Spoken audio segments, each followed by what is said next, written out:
अध्याय 11. श्री साई महिमा वर्णनम. श्री गणेशाला नमस्कार असो, श्री सरस्वती देवीला नमस्कार असो, श्री गुरु महाराजांना नमस्कार असो, श्री कुलदेवतेला नमस्कार असो, श्री सीता व श्रीरामचंद्र यांना नमस्कार असो, श्री सद्गुरू साईनाथांना नमस्कार असो. मागच्या कथांची संगती अशी आहे. बाबांचे अरुंद फळीवर झोपणे, कुणालाही न दिसता चढणे आणि उतरणे असे त्यांचे न कळणारे कौशल्य होते. हिंदू असो किंवा मुसलमान असो, दोघांनाही एकसारखीच वागणूक होती. ज्यांच्या जीवनकाळाचे निरीक्षण झाले ते हे शिर्डीच्या लोकांचे पूज्य दैवत होते. आता वाटते की हा गोड कथांनी सजवलेला 11वा अध्याय दृढ भाव धरून श्री साईंच्या चरणी व्हावा. यामुळे बाबांच्या सगुण रूपाचे ध्यान घडेल, रुद्राचे 11 वेळा पारायण घडेल, बाबांच्या पंचमहाभूतांवरील सत्तेचा पुरावा सापडेल आणि त्यांचा महिमा कळेल. इंद्र, अग्नी व वरुण बाबांच्या शब्दांना कसे मान देत असत याची आता थोडक्यात माहिती करून घेऊया. श्रोत्यांनी लक्ष द्यावे.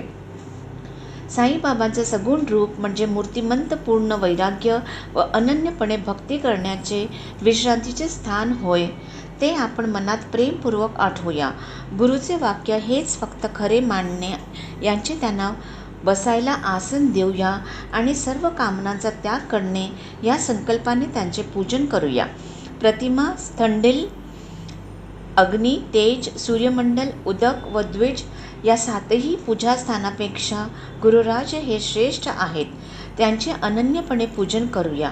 अनन्य भावाने चरण धरले असता गुरुच काय परब्रह्मसुद्धा हलेल, इतके गुरुपूजेचे आश्चर्य आहे. गुरुभक्तांनी त्यांचा अनुभव घ्यावा. पूजा करणारा जोवर साकारू असतो तोवर त्याला गुरुही देहधारीच लागतो. निराकारास निराकारू गुरु लागतो असा शास्त्राचा निर्णय आहे. सगुणाचे ध्यान केल्याशिवाय भक्तिभाव कधीच प्रगट होत नाही आणि जोवर सप्रेम भक्ती घडत नाही तोवर मनाची कली उघडत नाही. उमलल्याशिवाय केवळ कळीला वास नसतो, फुलातील मदही नसतो आणि मग भोंगा देखील तेथे क्षणभर सुद्धा थांबत नाही. रूप गुण संपन्न म्हणजेच साकार व रूप गुण शिवाय म्हणजेच निराकार. दोन्ही एकमेकांपासून भिन्न नाहीत. साकार व निराकार एकच. गोठले तरी ते तूपच, घट्ट झाले आणि वितळले तरी त्याला तूपच म्हटले जाते. ब्रह्मदेवाने सगुण व निर्गुण दोन्ही एकत्र करून मिसळून टाकले आहेत. डोळे भरून ज्याला पाहता येते, ज्याच्या पायी डोके ठेवता येते, जेथे ज्ञान प्रत्यक्ष भेटून मिळण्याची सोय असते त्या ठिकाणी आवड उत्पन्न होते. ज्याच्याबरोबर प्रेमाच्या गोष्टी करता येतात, ज्याची गंध व अक्षता लावून पूजा करता येते, म्हणून सगुण साकार व्यक्ती पाहिजे. निर्गुणापेक्षा सहगुणाचे आकलन होणे खरोखर फार सोपे असते. सगुणाचे प्रेम दृढ झाले की निर्गुण आपोआप समजले जाते. भक्तांना निर्गुण समजावे म्हणून बाबा अनेक उपाय योजत असत. ज्याच्या त्याच्या अधिकारप्रमाणे त्याला दूर बसवेत आणि बऱ्याच काळपर्यंत आपले दर्शन घेऊ देत नसत. एकाला शिर्डीच्या बाहेर दूर पाठवेत, एकाला शिर्डीत एकांतात कोंडून ठेवेत, तर एकाला वाड्यात अडकवून ठेवून पोथी वाचण्याचा नेम सांगत असत. हेतू हा की वर्षानुवर्षे असा अभ्यास झाला म्हणजे निर्गुण रूपाचे आतुरतेने सतत चिंतन वाढेल आणि बसले असताना, झोपले असताना आणि जेवण करीत असताना त्यांच्या मनाला बाबांचा सहवास जडेल. आपले हे शरीर नाश पावणारे आहे, कधीतरी त्याचा शेवट होणारच आहे. म्हणून भक्तांनी दुःख न करता जन्महरित व मृत्यूरित परमेश्वराकडे लक्ष द्यावे. या सृष्टीचा नाना प्रकारचा दिसणारा पसारा म्हणजे मायेचा प्रभाव आहे. हा अव्यक्तातून आकाराला आला आणि अव्यक्तातच माघारात जाईल. ही ब्रह्मापासून लहान झुडुपापर्यंतची सृष्टी, ज्यात एकेकटा जीव व अनेकांचा समूह असलेले ब्रह्मांड समाविष्ट आहे, ती अव्यक्तातून आकारा आली आणि त्यातच शेवटी समरस होईल. अशा प्रकारे मरण कोणासच नसते. मग ते साईबाबांनी तरी कोठून येईल? श्री साई शुद्ध, बुद्ध, निरंजन व निर्मरण आहेत. त्यांना कोणी भगवंतांचे भक्त म्हणोत की महान वैष्णव म्हणोत, परंतु आम्हाला ते साक्षात मूर्तिमंत भगवंत वाटले. गंगा नदी समुद्राला भेटण्यास जाताना वाटेत उन्हाने तापलेले आणि थंड करते, काठांवरच्या वृक्षांना पाणी देते आणि सगळ्यांची तहान भागविते. तशीच संतांची अवतार स्थिती असते. ते प्रगट होतात आणि निघून जातात, परंतु त्यांची वागण्याची पद्धत जगाला पायमुक्त करते. बाबांचा क्षमा करण्याचा स्वभाव कमालीचा होता. शांती नैसर्गिक व विलक्षण होती आणि निष्कपटता, कोमलता, सहनशीलता तशीच सदा समाधानी वृत्ती अजोड होती. दिसायला जरी ते देहभारी होते, तरी ते रूपगुणांशिवायचे व काम, क्रोध इत्यादी क्षुब्ध विकारांशिवायचे होते. ते या संसारी जगात फिरत असले तरी अंतःकरणात कोणाचीही संगत नसलेले व सर्व मोहांच्या बंधनांपासून मुक्त होते. कृष्ण स्वतः जो साक्षात परमेश्वर तोही म्हणतो की भक्तिपूर्ण संत हे माझेच जीव की प्राण आहेत, ते माझ्या जिवंत मूर्ती आहेत. संत म्हणजे मी स्वतःच आहे. परंतु संतांना प्रतिमांची उपमासुद्धा बरोबर नव्हे. संत माझेच न ढळणारे रूप आहे, म्हणून त्या माझ्या भक्तांची प्रतिष्ठा राखण्यासाठी त्यांचे ओझे मी वाहतो. संतांना जो शरण जातो त्याचे मी चरण वंदितो. असे संतांचे महात्म्य स्वतः श्रीकृष्णाने उद्धवाला सांगितले. सर्व सगुण वस्तूंमध्ये जो श्रेष्ठ सगुण वस्तू आहे आणि सर्व निर्गुण वस्तूंमध्ये जो श्रेष्ठ निर्गुण वस्तू आहे, चांगले गुण असलेल्या व्यक्तींमधील जो सर्वात श्रेष्ठ गुण आहे आणि सर्व गुणीजनांतला जो अत्यंत श्रेष्ठ गुण असलेला असा गुणीजनांचा राजा आहे, जो कृतकृत्य, अवाप्तकाम व यदृच्छा लाभतृप्त आहे, जो सतत आपल्या स्वरूपात अत्यंत तल्लीन असून सुखदुःखांचा पलीकडे आहे, जो आत्मनंदाचे ऐश्वर्य आहे, त्याचा वडे जाव कोणाला वर्णन करता येईल. जो साक्षात पूजनीय परमात्मा आहे, तो सर्व प्रकारे वर्णन करण्याला अशक्यच असतो. ही वर्णन न करता येणारी शक्ती पृथ्वीवर दिसण्याजोग्या रूपाने अवतरली आहे. सत्य, ज्ञान व आनंदाच्या सुखाची मूर्ती आणि ज्ञानाची पूर्ण ओळख हीच, जिचे अंतःकरण ब्रह्माशी एकरूप झालेले आहे. ती मूर्ती देखील हीच, ज्याची प्रपंचापासून निवृत्ती झालेली आहे, ज्याची संसारासंबंधीचा व्यवहारापासून मुक्त अशी ब्रह्म व आत्मा यांच्या ऐक्याच्या अनुभवाची स्थिती आहे. अशी जी शुद्ध आनंदमूर्ती ही तीच. आनंदो ब्रह्मोती ही श्रोते नित्य ऐकतात. पुस्तके वाचणारे पोथीत वाचतात, परंतु भाविक शिर्डीत त्याचा प्रत्यक्ष अनुभव घेतात. धर्म व अधर्म वगैरे ज्याचे लक्षण आहे असा हा संसार फार विलक्षण आहे. ज्यांना स्वस्वरूपाने खरे ज्ञान झालेले नाही त्यांना क्षणोक्षणी हा संसार सांभाळावा लागतो, परंतु ज्यांना स्वस्वरूपाने खरे ज्ञान झालेले आहे त्यांचा संसार हा विषय नव्हे. ते सदा आत्मस्वरूपातच स्थित असतात. ते नित्य मुक्त व आनंद स्वरूप असतात आणि सदा शुद्ध ज्ञान स्वरूप म्हणजे परमात्मरूप असतात.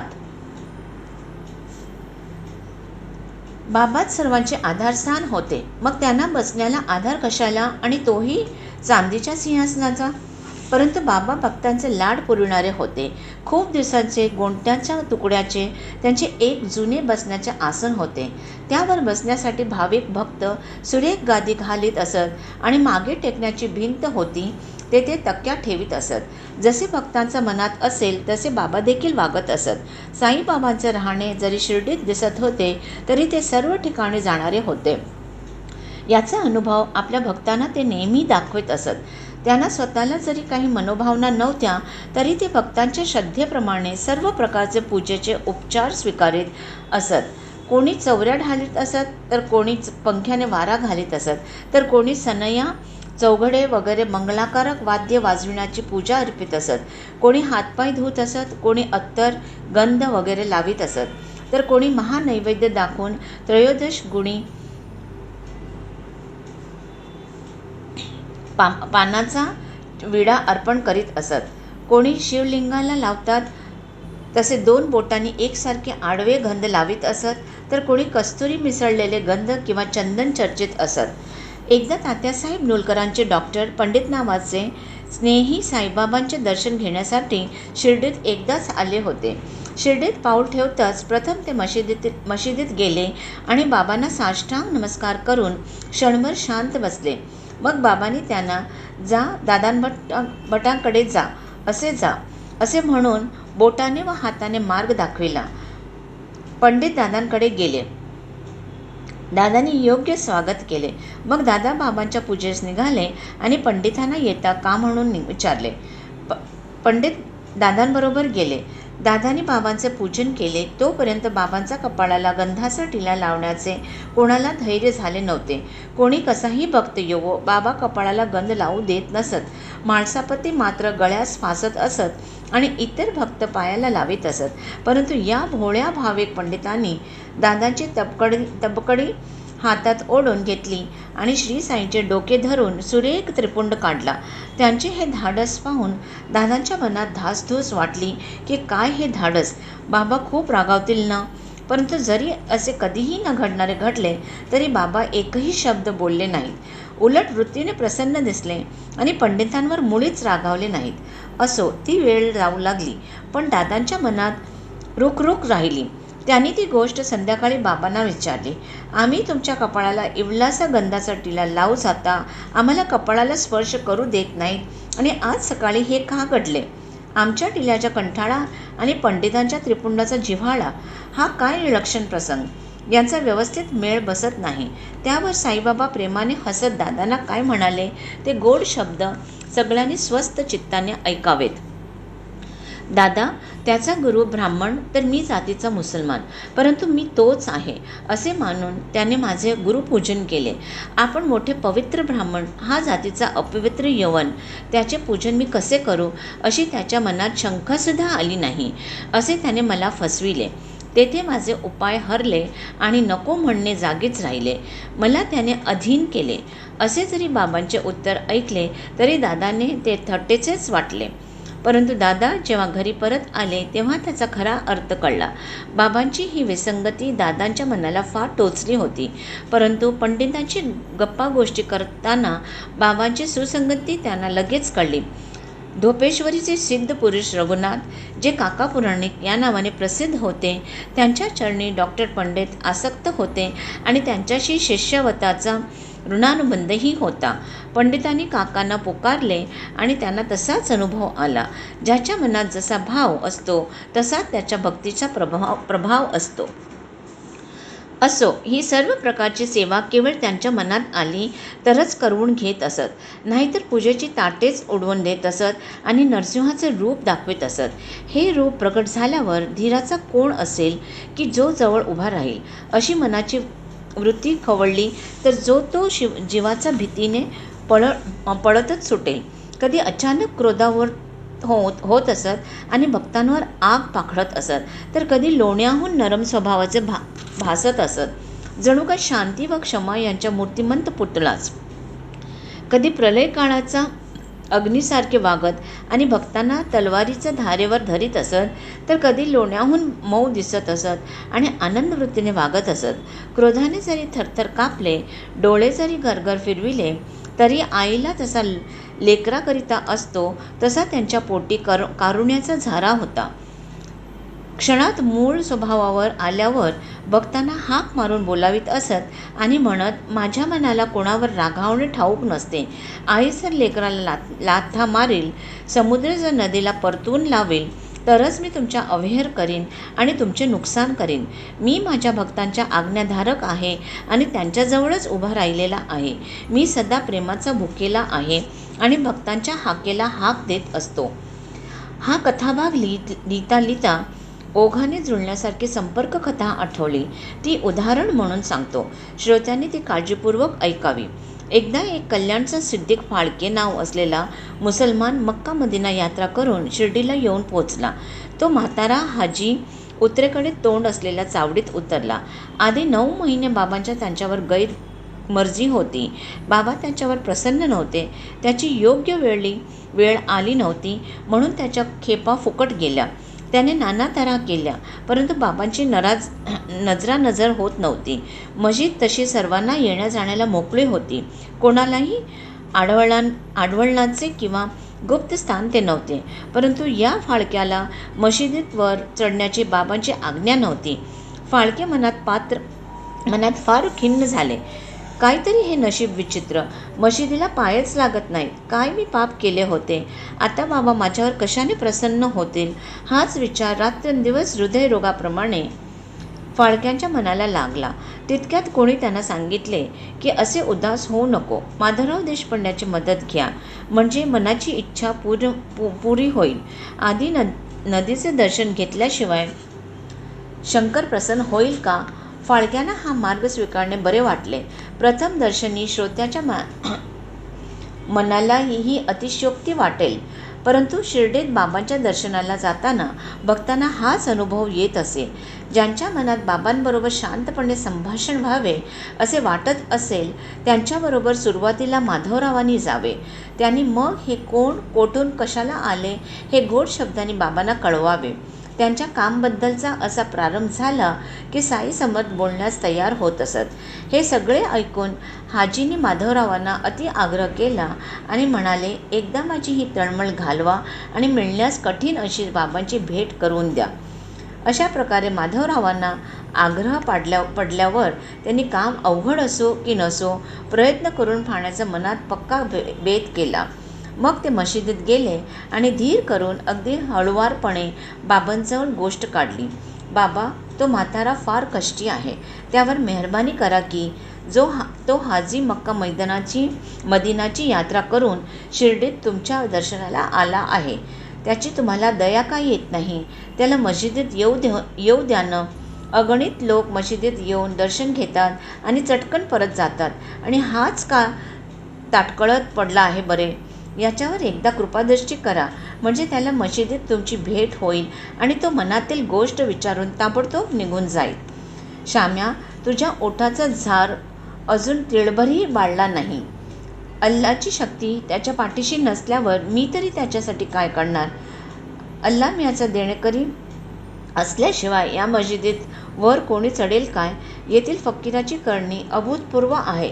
मी त्याचा मालक नव्हे. असो, त्याला जाऊन स्पष्ट विचार की जवळच्याच त्या विहिरी पलीकडे थेट जी अरुंद पायवाट आहे ती तू नीट चालून येशील का?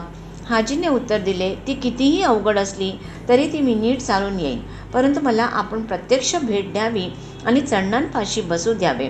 हे शाम्याकडून उत्तर ऐकून बाबा त्याला आणखी विचार म्हणाले. 4 वेळा 40,000 रुपये तू मला देणार काय? माधवरावांनी हा निरोप सांगितल्यावर हाजी म्हणाले, हे काय विचारता? मागितल्यावर 40 लाख सुद्धा देईन, हजारांची काय गोष्ट. हे ऐकून बाबा शाम्याला पुन्हा म्हणाले, याला विचार, आज मशिदीत बोकड कापण्याचा आमचा विचार आहे. तुला मांस पाहिजे की एका भागाचे मांस सकट हाड पाहिजे, की अंडकोश खाण्याची इच्छा तुझ्या मनात आहे? जा विचार त्या म्हाताऱ्याला की तुला निश्चित काय पाहिजे. अशा प्रकारे बाबा जे म्हणाले ते शाम्याने हाजीला सांगितले. पण हाजी स्पष्टपणे म्हणाले, यातले मला काहीही एक नको. जे काही तुमच्या मनाला वाटेल ते मला द्यावे. मला एकच उत्सुकता आहे, कोळंब्यातील एक तुकडा जरी मिळाला तरी माझे कल्याण झाले असे मी मानीन. हाजीचा हा निरोप घेऊन माधवराव परत आले आणि तो बाबांना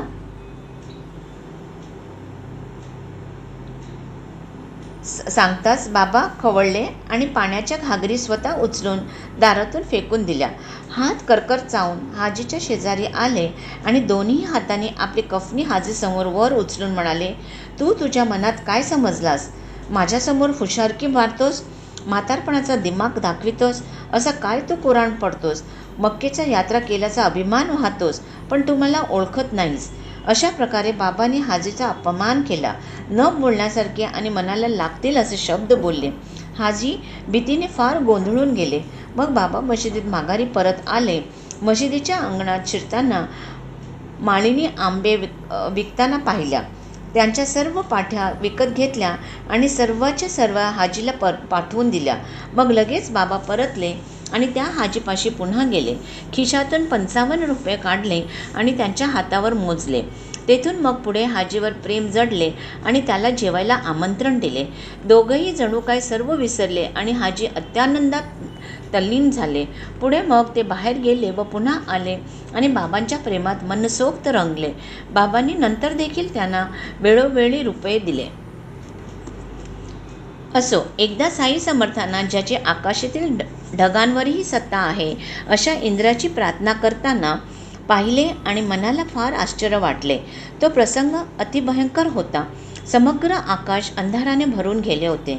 पशुपक्षी घाबरून गेले होते आणि पावसासकट सोसाट्याचा वारा सुटला होता. सूर्य मावळला आणि संध्याकाळ झाली. एकाएकी वावटळ उठली.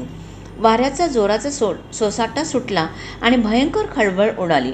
त्यातच ढगांचा गडगडाट, विजांचा कडकडाट, वाऱ्याचा भयंकर सोसाट व पावसाचा घनघाट भडीमार झाला. मेघांनी मुसळधार पाऊस पडला. गारा जमिनीवर पडताना फटफट वाजू लागल्या. गावकरी भीतीने गांगरून गेले आणि गुरेढोरे मोठ्याने ओरडू लागली. मशिदीच्या छपराच्या खालच्या भागात जनसमुदाय वाऱ्या पावसापासून वाचण्यासाठी आला. गुरेढोरे व वासरेही जमली आणि मशिदीत एकच गर्दी झाली. चारी बाजूंना पाणीच पाणी झाले. सारे गवत वाहून गेले. खळ्यातले सर्व पीकही भिजले आणि लोक मनात गोंधळून गेले. एकूण एक गावकरी घाबरून गेले. स्थामंडपात येऊन गोळा झाले. कोणी मशिदीच्या छपराच्या खाली थांबले आणि बाबांजवळ गाऱ्हाणे करू लागले. जोगाई, जाखाई, मरियाई, शनी, शंकर, अंबाबाई, मारुती, खंडोबा, म्हाळसाई या सर्व देवदेवता शिर्डीत ठिकठिकाणी होत्या. परंतु अवघड प्रसंग आल्यावर गावकऱ्यांना एकही उपयोग पडत नव्हती. त्यांना चालता, बोलता, धावता, संकटी पावता एकच देव म्हणजे साई होता. त्याला कोंबडा किंवा बोकड लागत नसे किंवा पैसा लागत नसे. तो फक्त प्रत्यक्ष भावाचा भुकेला होता आणि संकटांचा नाश करीत असे. अशा प्रकारे लोक भ्यालेले पाहून साई महाराज फार दुःखी झाले. गादी सोडून पुढे आले आणि मशिदीच्या ओट्याच्या कडेवर उभे राहिले. आधीच ढगांचा गडगडाटाने आकाश भरले होते. विजा कडाडत होत्या आणि त्यांचा प्रकाश चमकत होता. त्यातच साई महाराज उंच आवाजाने घसा ताणून ओरडू लागले. आपल्या जीवापेक्षा आपले भक्त व साधू संत देवाला जास्त प्रिय असतात. देव त्यांच्या बोलण्याप्रमाणे वागतात आणि त्यांच्यासाठीच अवतारही घेतात. भक्तांच्या धावा ऐकून देवांना त्यांचा कैवार घ्यावा लागतो. भक्तांची भक्ती आठवून त्यांचा शब्द वरच्यावर झेलावा लागतो. बाबांची आरोळीवर आरोळी चालली. आवाज आकाशात दुमदुमला. मशीद ढळमळू लागला असे वाटले आणि सगळ्यांचा कानाला धडे बसले. त्या पर्वतात घुमणाऱ्या मोठ्या आवाजाने मशीद व मंदिरे दुमदुमली. तेव्हा मग मेघाने आपल्या गर्जना आवरल्या आणि पावसाच्या सरी थांबल्या. बाबांच्या मोठ्या आरोळ्यांमुळे सगळा सभामंडप डळमळू लागला आणि भक्तमंडळी भीतीने गोंधळून जाऊन आपल्या जागीच स्तब्ध झाली. खरोखरच बाबांच्या कौशल्याची कल्पनाच करता येत नाही. पावसाच्या सरी ओसरल्या. लगेच वाराही थांबला आणि धुके छिन्नभिन्न झाले. हळूहळू पाऊस कमी झाला. सोसाट्याचा वारा मंदावला. लगेच अंधार नाहीसा झाला आणि आकाशात तारांचा समूह दिसू लागला. पुढे पाऊस पूर्णपणे थांबला. सोसाट्याचा वाराही शांत झाला. आकाशात चंद्र दिसू लागला आणि सगळ्यांना आनंद झाला. इंद्राला जणू काही दया आली आणि वाटले संतांच्या शब्दाला मान दिला पाहिजे. ढग 12 वाटे फाकले आणि वादळ शांत झाले. पाऊस अगदी नरमला. वाराही मंद मंद वाहू लागला. गडगडाट आपल्या जागीत जिरला आणि पशुपक्ष्यांना धीर आला. घराच्या वळचणी सोडून गुरे व त्यांची वासरे बाहेर पडून निर्भय मनाने हिंडू फिरू लागली आणि पक्षीही आकाशात उडाले.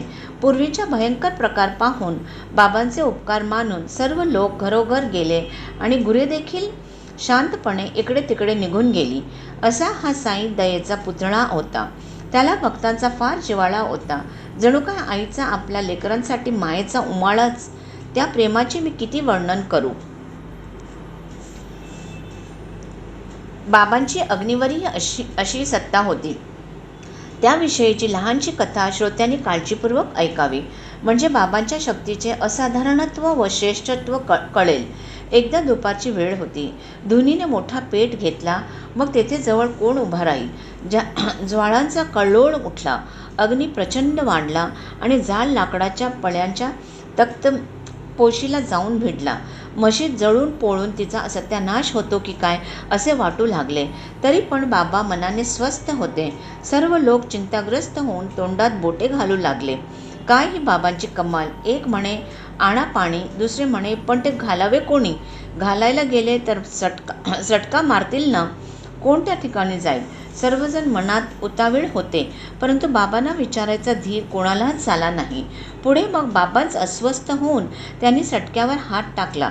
ज्वाळांचा भडका पाहून त्यांनी सटका हातात घेऊन फटक्यांवर फटक्या मारण्यास सुरुवात केली आणि म्हणाले, हट की माघारा. दोन्हीच्या बाजूने एक हात घेऊन खांबावर प्रहार करीत करीत आणि ज्वालांकडे पाहत पाहत ते सबूर सबूर म्हणू लागले. फटक्या फटक्याला जाळ खाली खाली घेऊन येऊन नरम पडू लागला.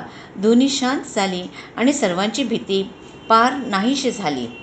तो हा श्रेष्ठ संत साई, ईश्वराचा दुसरा अवतारच. त्याच्या पायांवर मस्तक ठेवले तर त्यावर तो आपल्या कृपेचा हस्त ठेवेल. जो श्रद्धा व भक्तीसह स्वस्थ चित्त होऊन या अध्यायाचे नित्य पारायण करेल तो संकटापासून संपूर्णपणे मुक्त होईल. आणखी मी काय सांगू. अंतःकरण शुद्ध करून नियमितपणे व कडक रीतीने धार्मिक विधी व कृत्य करणारे व्हा आणि साईबाबांची भक्ती करा, म्हणजे शाश्वत असा परमात्म्याची प्राप्ती होईल. मनात असलेल्या असाधारण इच्छाही पुऱ्या होऊन शेवटी पूर्णपणे निष्काम बनाल. जेथे ईश्वर व जीव यांचा भेद नाहीसा होतो अशा मिळण्यास कठीण सायुज्य मुक्तीचे स्थान प्राप्त कराल आणि कधीही भंग न पावणारे समाधान तुम्हाला लाभेल. असो, ज्या भक्तांच्या मनात परमार्थ सुखाची चांगली जाणीव भोगायची इच्छा असेल त्यांनी या अध्यायाचा पुन्हा पुन्हा वाचनाकडे उत्सुकता व आवड ठेवावी. यातील कथा वाचून चित्तवृत्ती शुद्ध होईल, परमार्थ संपादनाकडे प्रवृत्ती वळेल आणि सर्व अप्रिय व अशुभ गोष्टींचा नाश होऊन प्रिय व शुभ गोष्टी प्राप्त होतील. बाबांचा अनुभव घेऊन पाहावा. हेमाडपंत साईच शरण आलेले आहेत. पुढील अध्याय अत्यंत पवित्र आहे. त्यात गुरु शिष्यांच्या संबंधाची थोरवी गायली आहे आणि गुरूंचा उपदेश घेतलेल्यामुळे नावाच्या शिष्याला आपल्या घोलप नावाचं गुरुचे दर्शन कसे झाले हे सांगितले आहे. शिष्यावर कसलाही प्रसंग येवो त्याने आपल्या गुरुदेवाला सोडू नये या तत्वाचा प्रत्यक्ष अनुभव दाखवून साईबाबा ज्याची ज्या ठिकाणी दृढ भक्ती असेल त्याच ठिकाणी ती वाढीला लावित असत. जे जे भक्त साईच्या चरणाशी आले त्या प्रत्येक भक्ताला कोणास काही तर कोणास काही अशा वेगवेगळ्या नव्या व आश्चर्यकारक रूपात दर्शन देऊन त्यांची आपल्या आराध्य दैवताचा किंवा गुरुच्या ठिकाणी असलेली भक्ती साईंनी पक्की केली. सर्वांचे कल्याण असो. अशा प्रकारे संत व सज्जन यांनी प्रेरणा केलेल्या भक्त हेमाडपंत यांची रचलेल्या श्री साई समर्थ यांच्या सत्यचरित्राचा श्री साई महिमा वर्णनम नावाचा 11वा अध्याय समाप्त झाला. श्री सद्गुरू साईनाथ साईबाबांना अर्पण असो. सर्वत्र मंगळ असो.